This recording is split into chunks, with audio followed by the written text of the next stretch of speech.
আসসালামু আলাইকুম রহমতুল্লাহ। হোম টুটে একাডেমিতে তোমাদের জানাই স্বাগতম। আশা করি তোমরা ভালো আছো। আজ আমি তোমাদের সাথে আলোচনা করব ষান্মাসিক সমষ্টিক মূল্যায়ন 2024, বিষয় বাংলা, শ্রেণী মূলত থেকে ষষ্ঠ। আজকে মূলত আমাদের মূল আলোচনার বিষয় হচ্ছে যে ষষ্ঠ শ্রেণীর বাংলা ষান্মাসিক সমষ্টিক মূল্যায়নের প্রশ্ন দেওয়া আছে, সেই প্রশ্নের সমাধান নিয়ে কি করবো আলোচনা করবো। তাহলে এখানে দেখো শিক্ষার্থীদের জন্য কিছু নির্দেশিকা দেওয়া আছে, যে নির্দেশনা বুঝতে সমস্যা হলে শিক্ষক বা সহপাঠীর সাথে আলাপ করা যাবে, প্রয়োজনে পাঠ্য বইয়ের সাহায্য নেওয়া যাবে, তবে আজকে সমস্ত আলাপি ও কাজে প্রমিত ভাষা ব্যবহার করতে হবে। তাহলে প্রতিষ্ঠা বার্ষিকী উপলক্ষে বিদ্যালয়ে এক জমকালো অনুষ্ঠান আয়োজন করা হবে এবং অনুষ্ঠানে এক অংশে থাকবে আলোচনা সভা, আর এক অংশে থাকবে সাংস্কৃতিক পরিবেশনা। আলোচনা শেষে বিদ্যালয় প্রতিষ্ঠা সাফল্য এবং বিদ্যালয়ের ভবিষ্যৎ পরিকল্পনা নিয়ে আলোচনা করা হবে। আলোচনার পর থাকবে বিদ্যালয় শিক্ষার্থীদের নানা ধরনের পরিবেশনা। অনুষ্ঠানে উপস্থিত থাকবেন বিদ্যালয় কর্তৃপক্ষ, সকল শিক্ষক, শিক্ষার্থী। এই অনুষ্ঠান আয়োজনে শিক্ষার্থীদের সক্রিয় অংশগ্রহণ করতে হবে। তাহলে এখানে কাজ কতে কি বলতেছে, যে উপরে অনুষ্ঠানকে কেন্দ্র করে জোড়ায় আলোচনার ভিত্তিতে নিজের কাজগুলো করো। যে এক নম্বরে বলতেছে যে এই অনুষ্ঠান আয়োজন নিয়ে কথা বলা যায় এমন ব্যক্তিদের একটি তালিকা বানাও। তাহলে কি করতে হবে, প্রথমে নিজে নিজে একটি তালিকা তৈরি করে খাতায় লেখো, এরপর জোড়ায় থাকা সহপাঠীদের সাথে আলোচনা করে নতুন কোনো ব্যক্তি খুঁজে পেলে তা খাতায় লেখো। সবশেষে দুটি তালিকা একসাথে করে একটি চূড়ান্ত তালিকা তৈরি করো এবং বানান তালিকা থেকে যে কোনো একজন ব্যক্তির নাম কি করো, বাছাই করো। যে চলো আমরা এর একটা নমুনা উত্তর দেখে নেওয়া যাক যে আসলে আমরা এই কাজটা কিভাবে করব। তাহলে কাজ ক, উত্তর এক, যে বিদ্যালয় প্রতিষ্ঠা বার্ষিকী উপলক্ষে অনুষ্ঠিত আয়োজন নিয়ে যে সকল ব্যক্তিদের সাথে কথা বলা যেতে পারে। বিদ্যালয়ের প্রধান শিক্ষক, বিদ্যালয় ম্যানেজিং কমিটির সভাপতি এবং সদস্যবৃন্দ, স্থানীয় জনপ্রতিনিধি, নিজের ক্লাসের শ্রেণী শিক্ষক এবং গণ্যমান্য অভিভাবক, অনুষ্ঠানে পরিবেশনা করতে চাওয়া সাধারণ শিক্ষার্থী এবং আমার কথোপকথনের জন্য বাছাই করা ব্যক্তি হলেন আমাদের বিদ্যালয়ের মাননীয় প্রধান শিক্ষক। তারপরে 2 নম্বরে কি বলতেছে, যে তোমার বাছাই করা ব্যক্তির সাথে কথোপকথনের একটি নমুনা তৈরি করো এবং কথোপকথন তৈরির সময় নিচের বিষয়গুলো খেয়াল রাখো। কথোপকথনটি হবে তোমার বিদ্যালয় প্রতিষ্ঠা বার্ষিকী অনুষ্ঠান নিয়ে। কথোপকথনের সর্বনাম অনুযায়ী ক্রিয়া শব্দের মর্যাদা বজায় রাখতে হবে। তারপর কথোপকথনের বিবৃতিবাচক বাক্য, প্রশ্নবাচক বাক্য এবং অনুজ্ঞাবাচক বাক্য এবং আবেগ বাচক বাক্য ব্যবহার করতে হবে। তো চলো আমরা এর একটা নমুনা উত্তর দেখে নিই যে কিভাবে আমরা এগুলো করব। তাহলে এই যে সহপাঠীর সাথে আলোচনা করে যে সব বিষয় জানতে পারলাম, যে প্রধান শিক্ষক মহোদয়ের সাথে যে ধরনের আলাপ করা যেতে পারে, উক্ত অনুষ্ঠান সূচি আলোচনা সভায় অংশগ্রহণকারী ব্যক্তিবর্গের আলোচনার বিষয়বস্তু, বিদ্যালয় সাফল্য এবং ভবিষ্যৎ পরিকল্পনা প্রধান শিক্ষকের মহোদয়কে তুলে ধরতে অনুরোধ এবং অনুষ্ঠানকে সার্বিকভাবে সুন্দর করে পরিচালনা করার জন্য দিক নির্দেশনা ইত্যাদি বিষয় নিয়ে প্রধান শিক্ষক মহোদয়ের সাথে আলোচনা করা যেতে পারে। তারপরে কিভাবে মর্যাদা রাখা যেতে পারে, যে প্রধান শিক্ষক মহোদয়কে কথোপকথনের সময় বাক্যের মাঝে সর্বনাম দ্বারা সম্বোধন করতে হবে, যেমন আপনারা, আপনি, আপনাকে ইত্যাদি। এবং বিভিন্ন ধরনের বাক্যের কাঠামো কেমন হবে এবং সেগুলো কিভাবে বাক্যে ব্যবহার করা যেতে পারে। একটি সার্থক বাক্যের কাঠামো দুটি অংশ থাকবে, একটা কি থাকবে উদ্দেশ্য, আর একটা হচ্ছে কি বিধেয়। যার সম্পর্কে বাক্যে বলা হয় তা হলো উদ্দেশ্য এবং উদ্দেশ্য সম্পর্কে যা বলা হয় তা হলো বিধেয়। তাহলে বাক্যকে গঠন অনুযায়ী 4টি ভাগে ভাগ করা যেতে পারে। একটা হচ্ছে কি বিবৃতিমূলক বাক্য, যেমন সাধারণ যে বাক্য দিয়ে কোনো কিছু বিবরণ প্রকাশ পায় তাই মূলত হচ্ছে বিবৃতিমূলক বাক্য বা বিবৃতিবাচক বাক্য, যেমন অনুষ্ঠানটি 2 ভাগে বিভক্ত থাকবে। তারপরে দ্বিতীয়ত প্রশ্নবাচক বাক্য, যেমন যে বাক্য দিয়ে কোনো কিছু জানতে চাওয়া হয়, যেমন অনুষ্ঠান বিশেষ কেউ আসবে কি না, অর্থাৎ প্রশ্ন করা হয়েছে।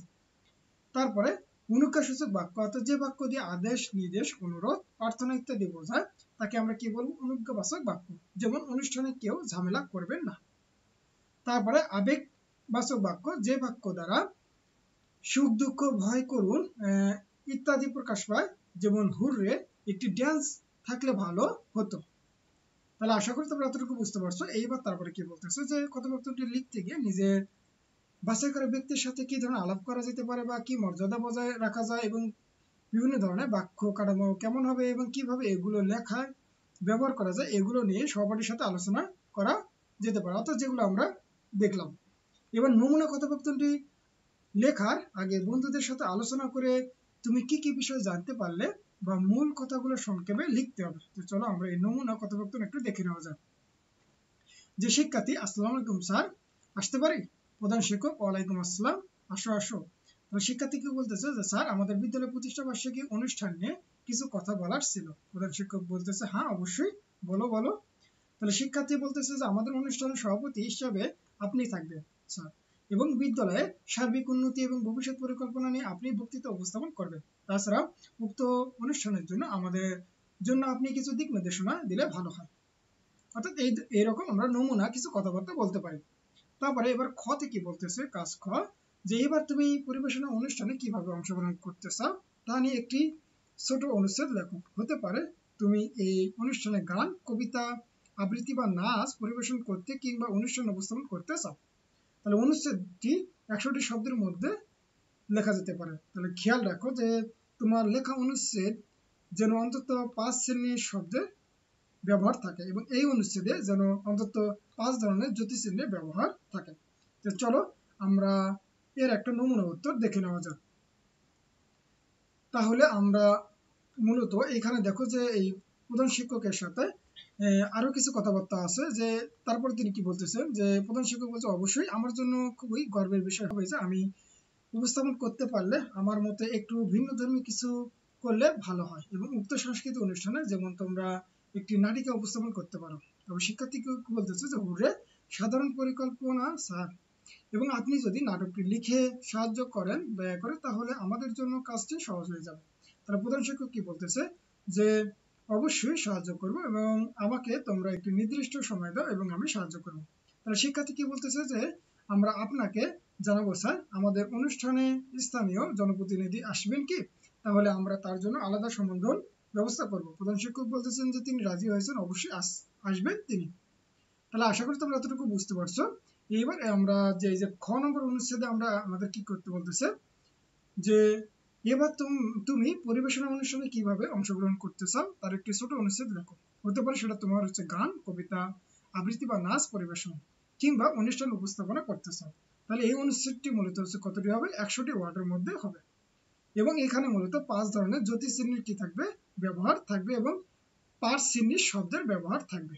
তো চলো আমরা এর একটা নমুনা উত্তর দেখে নেওয়া যাক। যে প্রতিষ্ঠা বার্ষিকীতে উপস্থাপনা, তাহলে আমার বিদ্যালয়ের নাম রায়পুর মাধ্যমিক বিদ্যালয়, আমি আমাদের বিদ্যালয়ে 100 প্রতিষ্ঠা বার্ষিকীর অনুষ্ঠান উপস্থাপনা করব এবং উপস্থাপনা বা সঞ্চালন করা একটি সার্থক আয়োজনের অন্যতম প্রধান বিষয়।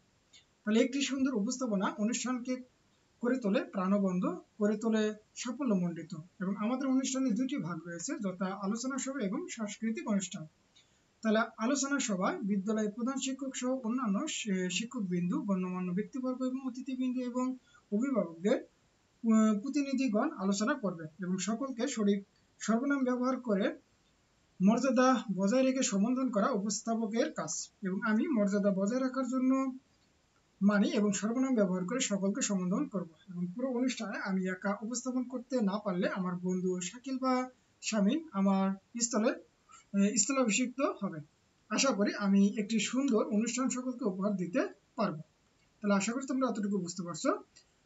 তাহলে আমি এর পরবর্তী অংশটুকু, যেমন হচ্ছে 3, তারপরে 4, তারপরে হচ্ছে 5, এই সকল বিষয় নিয়ে আমি মূলত হচ্ছে একটা পরবর্তী ভিডিওতে আলোচনা করবো। তাহলে আজকের মতো এই পর্যন্ত। তোমরা সকলে ভালো থাকবে, সুস্থ থাকবে, আল্লাহ হাফেজ।